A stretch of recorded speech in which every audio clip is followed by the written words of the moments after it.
Bom dia para você, meu irmão, bom dia para você, minha irmã, graça e paz da parte do nosso Senhor Jesus Cristo. Esse é um momento que eu tenho reservado às segundas e às quintas-feiras para trazer algo que Deus tem colocado no meu coração, sempre com uma reflexão bíblica, e não seria diferente hoje, né? Aproveito sempre nesses primeiros momentos para mandar sempre aquele abraço gostoso, principalmente para quem está aniversariando. E ontem fez aniversário uma pessoa queridíssima, um pastor Salovi Bernardo, pastor que reside permanentemente no nosso coração, né?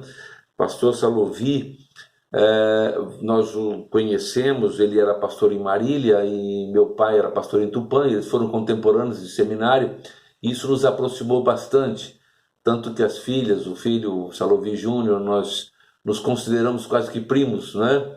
Porque sempre nos tratamos dessa forma, né? E aqui eu mando um abraço ao pastor Salovi, irmã Sinira, toda a família Bernardo, que desfruta da presença gostosa do pastor Salovi em suas vidas, né? E faz aniversário hoje o André Bertrand. André é meu sobrinho, mora lá em Curitiba, filho do meu irmão Haroldo e da Rose. E André está morando em Curitiba, e daqui nós mandamos aquele abraço para você, André, sua esposa e filha, sejam grandemente abençoados aí nessa terra, nessa fria e bonita terra de Curitiba, não é?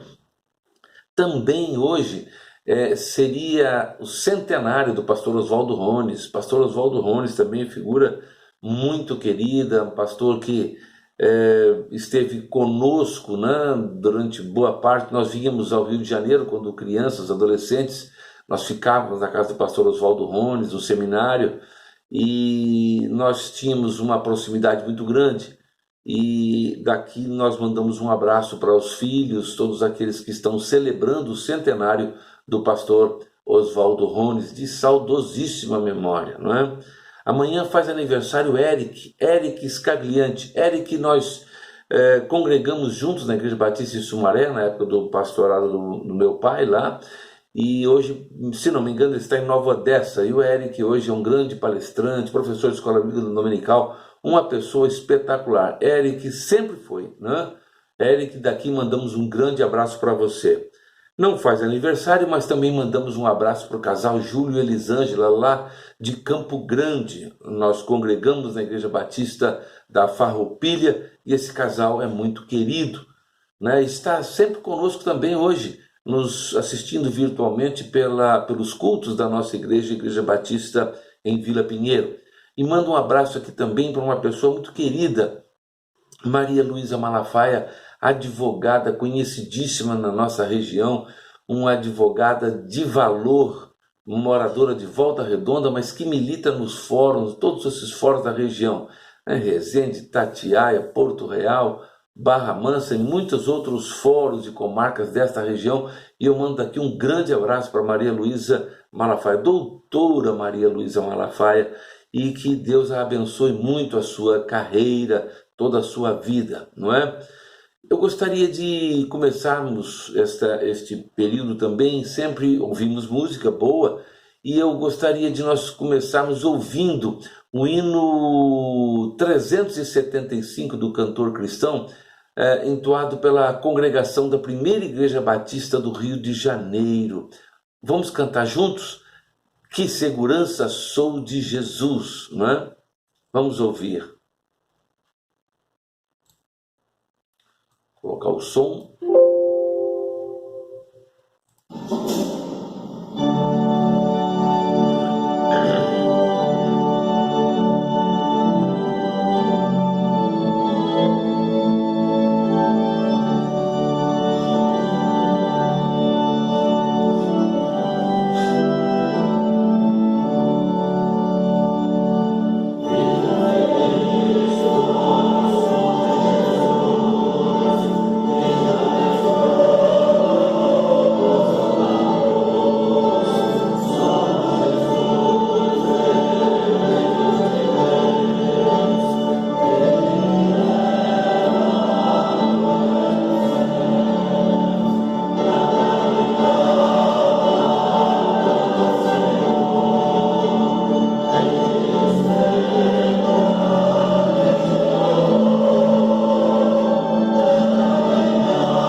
Deus nos abençoe, que Deus nos permita sempre cantar com a nossa alma a esse Deus maravilhoso.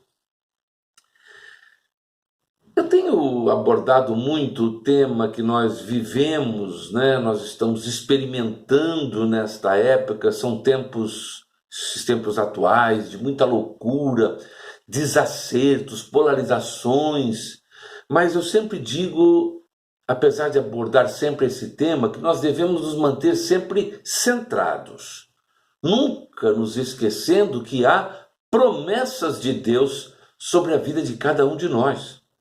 Essa premissa eu encontro nas palavras do apóstolo Pedro, na sua segunda carta, quando ele escreve a sua segunda carta, lá logo no primeiro capítulo, versículo 4, ele diz assim: pelas quais ele nos tem dado grandíssimas e preciosas promessas, para que por elas fiqueis participantes da natureza divina, havendo escapado da corrupção que pela concupiscência há no mundo. Nós vivemos tempos muito difíceis, como nós temos dito isso aqui com muita regularidade. Eu não estou ficando com arteriosclerose não, mas é porque os tempos são difíceis e a gente tem que repetir esta tecla. Tempos complexos, né? Tempos de um vírus devastador que vem nos causando medo, né? Pavor em algumas pessoas, desemprego, crise econômica, líderes corruptos, empresas fechando, pressão constantes por resultado no trabalho, em casa, com a família. Nós somos cobrados diariamente. Lógico que haverá uma hora em que tudo vai explodir dentro de nós e muita gente vai sofrer, vai acabar sofrendo sim, em razão de toda essa pressão. Não basta dizer que nós precisamos de calma, porque afinal de contas isso é um clichê. Querer criar uma ideia, vamos dizer assim, de lentidão mental num ambiente acelerado também não funciona. Nós estamos na era do instantâneo, do imediato. Ler, por exemplo, o e-mail depois, as mensagens, nem pensar. Também não serve a ideia de se guardar um período sabático, né? Como dizem por aí, o trem passa por cima ou nós somos atropelados sem socorro, né? Mas a ciência está em saber como nos manter mentalmente equilibrados nesse mundo insano. Essa é uma pergunta intrincada de ser respondida. Primeiro, que devemos relacionar algo sempre sobre sensatez. Para sermos sensatos, nós precisamos colocar na balança as nossas atitudes cotidianas e verificar se nós estamos realmente agindo com coerência. Em tempos de redes sociais, onde tudo é imediato, agir com celeridade é uma dádiva, sim. Por isso, antes de nós sairmos por aí alardeando calamidades, devemos pensar se a nossa ideia é, pelo menos, no mínimo, plausível. Existe exemplo aos montes. Uma pessoa com uma maleta, por exemplo, bate na sua porta.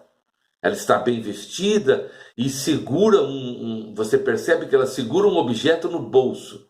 A nossa criatividade fértil normalmente sugere que aquele objeto possa ser uma arma e nós estamos lá, né, logicamente já vem logo a ideia de um assalto, que estamos sofrendo um assalto.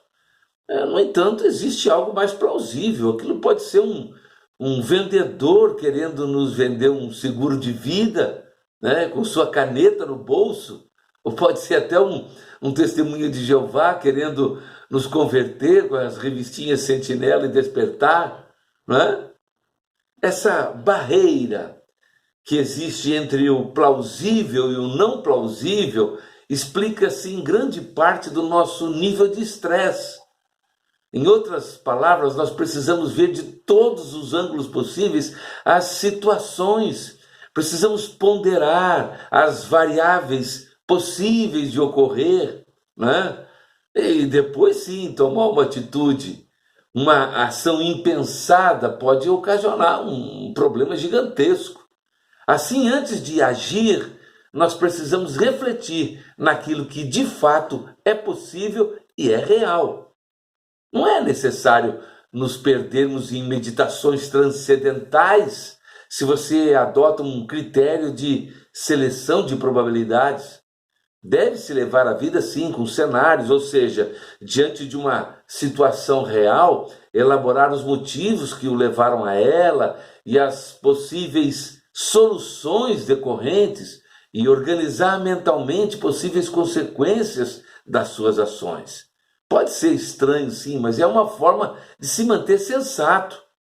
Eu digo isso porque, se não for assim, eu acabo tomando atitudes impensadas, sem medir as potenciais consequências dela. Claro que eu já tomei decisões de forma intempestiva na minha vida muitas vezes.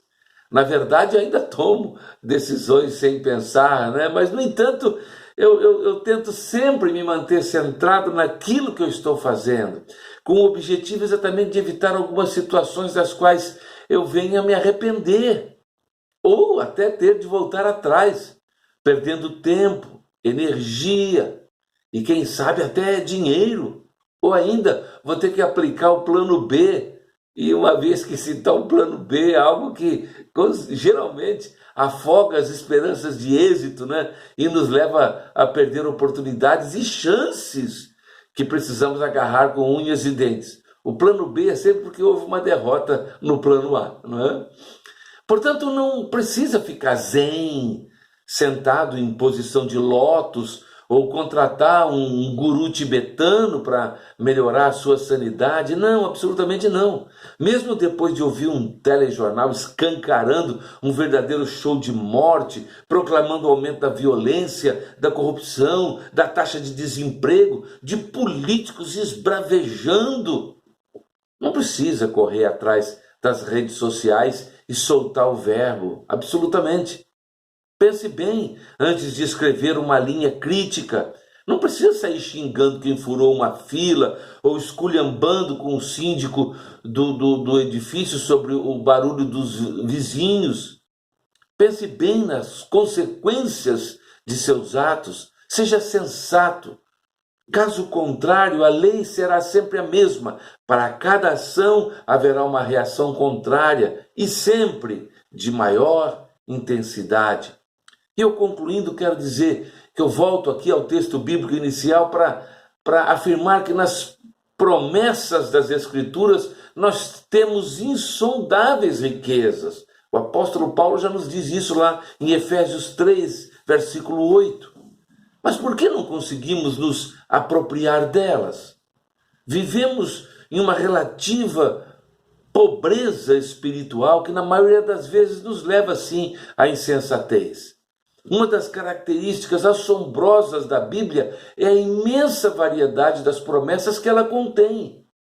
Pedro, o apóstolo Pedro, as chama de suas promessas preciosas e magníficas. Nós vimos aí no versículo 4 da segunda carta de Pedro. As promessas de Deus, assim, elas cobrem toda a gama de necessidades humanas. Não haverá nenhuma circunstância concebível da vida para a qual não haja uma promessa adequada à espera de ser reclamada. Nós vamos descobrir, sim, promessas para a adversidade e a prosperidade, promessas de orientação, de paz, proteção, força, libertação, alegria, uma centena de outras bênçãos. Deus nos assegura, como está lá em Gálatas 3:29, que nós somos legítimos herdeiros segundo a promessa. Que nós possamos confiar nisso, agirmos com sensatez nesse mundo insano. Que Deus nos abençoe, que Ele esteja conosco e a sua palavra seja uma realidade em nossas vidas. Vamos orar, vamos terminar este momento orando ao nosso Deus. Pai de amor, de infinita bondade, nós, ó Deus, temos uma palavra magnífica, uma palavra, ó Deus, que nos cerca de todos os lados, não deixando que nada fique sem resposta, não deixando que nada fique, ó Deus, sem que haja uma solução. Nós te rogamos, ó Deus, que nós possamos ter esta palavra sempre como regra de fé, de prática, que não venhamos atrás de palavras de pastores, de líderes religiosos, de ninguém que não seja a tua palavra. Ela seja o nosso guia. Nós não precisamos, ó Pai, de ninguém para trazer a interpretação correta desta palavra para nós, que não seja o teu próprio Espírito Santo. Rogamos a Ele, ó Deus, que quando estivermos abrindo esta Bíblia, esta palavra sagrada, o teu Espírito Santo seja, ó Deus, a pessoa que nos interprete esta palavra. Oh Deus, quantos vão atrás de líderes religiosos e de outras coisas mais, mas que não trazem paz, que não trazem solução. Mas a tua palavra nos traz e nós te somos gratos por isso. Porque a tua palavra, ó Deus, ela penetra no nosso coração. Ela vai trazendo, ó Deus, tudo aquilo que é estímulo para as nossas vidas, vai dissipando as trevas que existem muitas vezes na nossa mente, ó Deus, no nosso entendimento. Ajuda-nos sempre a que possamos manter aberta em nossa casa, não apenas num móvel, mas principalmente em nossa mente, essa palavra maravilhosa. Continua sempre conosco, ó Deus, vai nos livrando de todas essas mazelas do mundo, coronavírus, cânceres, quantas pessoas vão perdendo suas vidas, ó Pai, e nós aqui lamentamos profundamente, ó Deus, choramos com famílias que estão perdendo seus entes queridos, e nós te rogamos, ó Deus, que a tua proteção esteja sobre as nossas vidas, ó Deus, a vida dos nossos queridos, onde quer que eles estejam, vai sempre aplanando os nossos caminhos, vai, ó Deus, com os teus anjos acampados ao nosso redor, onde quer que estejamos, nas nossas dificuldades, nas nossas lutas, tudo aquilo que enfrentamos, ó Deus, nós te pedimos que tu estejas conosco, ó Deus, afastando sempre as setas inflamadas lançadas pelo maligno e possamos caminhar, ó Deus, positivamente, testemunhando positivamente daquilo que tu tens feito em nossas vidas. Ó Deus, ser com os nossos queridos, principalmente o pastor Saluvi Bernardo. Ó Deus, ser com teu servo, a sua vida, a sua saúde, tudo aquilo que ele tem feito, ó Deus, para que em tudo ele seja grandemente abençoado, ele, Dona Senida, toda a sua família. Nós te rogamos, ó Deus, que tu ouças as nossas orações, perdoa os nossos pecados, porque oramos sempre em o nome de Jesus, o teu Filho amado. Amém, amém.